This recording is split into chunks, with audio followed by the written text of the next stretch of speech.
Samosa is the most favorite Indian snack at tea time. Mostly, samosa has a filling of potatoes, but you can also add a few other things like green peas, small pieces of cashews, or even small pieces of paneer to it. So let us start making this delicious and tempting recipe. First, the ingredients. For the filling, you will need 2.5 cups of boiled and peeled potato cubes. As you can see, I have neither cut the potatoes with a knife nor I have mashed them completely, but instead I have just crumbled them with my hand to make some big and some small uneven pieces. Oil 1.5 teaspoons, red chili powder 1/4 of a teaspoon, dry mango powder half a teaspoon, salt by taste, garam masala 3/4 of a teaspoon, asafoetida 1/4 of a teaspoon, ginger paste 1 teaspoon, green chilies crushed half a teaspoon, cilantro or coriander leaves 1/4 of a cup finely chopped, coriander seeds 1 teaspoon, cumin seeds half a teaspoon, and if you like you can add 1/4 cup of green peas. For the cover you will need all-purpose flour 1 cup, salt half a teaspoon, carom seeds 1/4 of a teaspoon, oil 1 tablespoon for the dough and more for deep frying.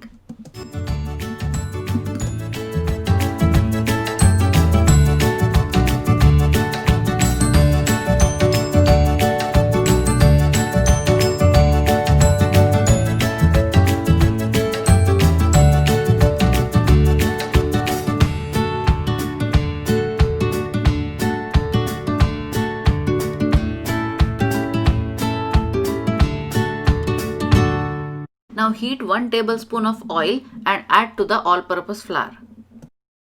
Add little salt and also carom seeds. Mix it a little. Now slowly add water and knead to make a semi-hard dough.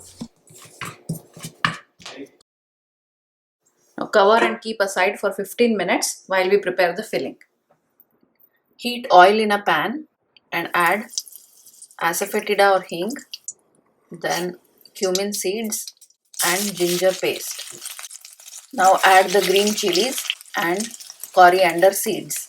Stir fry a little till the coriander seeds become darker in color. Now add the garam masala and then stir fry just for a few seconds. Now add all the potato and mix well. Now add red chili powder, amchur and salt. Mix again nicely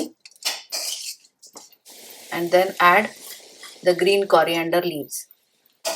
Mix everything again and now our filling for the samosa is ready. Allow it to cool completely. Now divide the dough into 4 equal parts. And we are going to divide the entire filling into 8 equal parts. Now let's keep this aside for some time. Now take one part of the dough, roll it and press to flatten.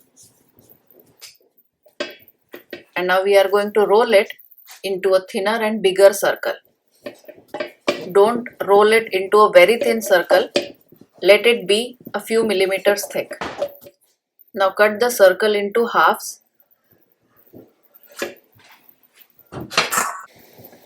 Now lift up one half and we are going to fold it in this way to make the shape of a cone. The two folded ends should slightly overlap each other. Now lift it up carefully and we have to seal the overlapping part completely. Press it firmly and now lift it up and press again so that it is completely closed. And now hold it with the opening towards the top and fill the samosa with the filling, with one part of the filling. Press it down firmly and leave little space on the top. And now we are going to close the opening.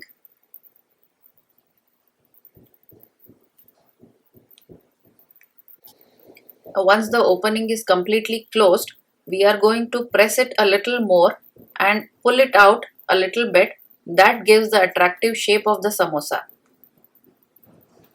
and the samosa should be able to stand on its own. So pull it out firmly and also press it. Because it's made up of all-purpose flour, it's very flexible and it won't break very easily. So you can pull it out nicely and make the samosa stand. This will give its typical attractive shape. Now keep this samosa aside and we are going to repeat the same with the other half.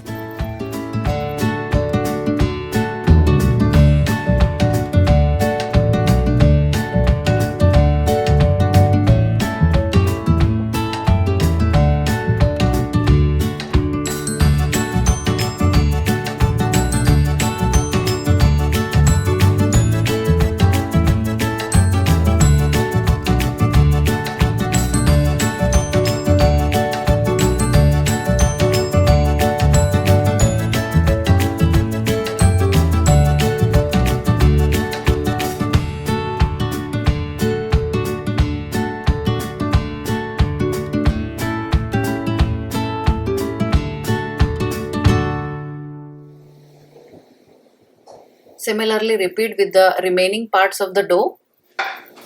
And now these samosas are ready for frying. Deep fry all the samosas in batches of 2 or 3 on low to medium heat so that the crust is nice and crunchy, and deep fry till they are golden brown in color. Once they get the nice golden color, drain the excess oil and remove them on a paper towel. So these hot and delicious samosas are now ready to serve. You can serve with a tomato ketchup or with sweet as well as green chutney. Thank you for watching. Please remember to like and subscribe, and do not hesitate to post any questions or any comments. Thank you.